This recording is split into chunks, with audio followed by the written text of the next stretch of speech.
ඔයාලට මතක ඇති සන්මුකෝන් හෙවන් එක පුරා විනාශයක් පැතිරුවා කියලා. එතනින් පස්සේ සන්මුකෝන්ට මොකද වුනේ? සන්මුකෝන් නවත්තන්න කාට හරි පුළුවන් වුණාද? ඒ සම්බන්ධව තමයි මේ වීඩියෝ එක. හෙවන් එක පුරා විනාශය පැතිරුණා. දෙවියන්ගේ හමුදාව බිඳ වැටුණා. අහස පුරා ගින්න, අකුණු, සටන් වල ශබ්දය පැතිරුණා. මේ සියල්ල මාධ්‍යයේ එක නාමයක් පමණක් අහස පුරා හෙන්න තිබුණා. ඒ තමයි සන්මුකෝන්. ඔහුව නවත්තන්න දෙවියන්ට බැරි වුණ නිසා ඔවුන් ගෞතම බුදුන්ගෙන් උදව් ඉල්ලුවා. එක මොහොතක අහස නිශ්ශබ්ද වුණා. සුළඟ නැවතුණා. අකුණු නැවතුණා. හෙවන් එක පුරා තිබුණු සටන් හඬ හදිස්සියෙම නිශ්ශබ්ද වුණා. බුදුන් එතනට පැමිණියා. බුදුන්ගේ මුහුණ සැහැල්ලු හිනාවකින් පිරී තිබුණා. කෝපයක් නැහැ. බලය පෙන්වන්න උත්සාහයක් නැහැ. සන්මුකෝන් බුදුන් ඉදිරියේ hina වුණා. ඔහුගේ ඇස්වල තිබුණේ අහංකාරය.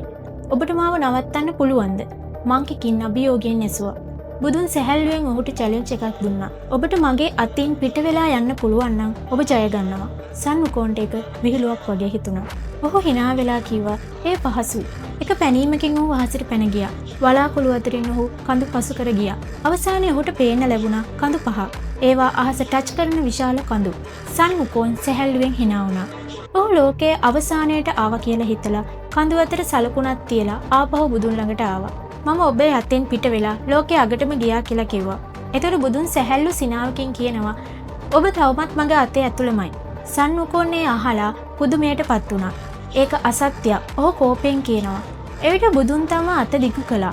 සන්මුකෝන්ගේ කඳු පහ ඇත්තටම බුදුන්ගේ අතේ ඇඟිලි පහ. සන්මුකෝන් කොච්චර දුරට පැන ගියත් ඔහු තවමත් බුදුන් අත ඇතුළෙම සිටියා. මංකිකින්ගේ අහංකාරය එතනින් බිඳ වැටුණා. සන්මුකෝන් පළමු වතාවට Tamanට වඩා බලගතු කෙනෙක් ඉන්නවා කියලා තේරුම් ගත්තා. පසුව බුදුන් නැවතත් ඔහුව පර්වතයක සිර කළා.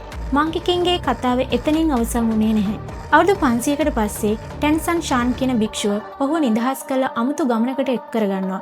ඒ ගමන Journey to the West. මේ කතාව අපිට කියන පාඩම ඉතා සරලයි.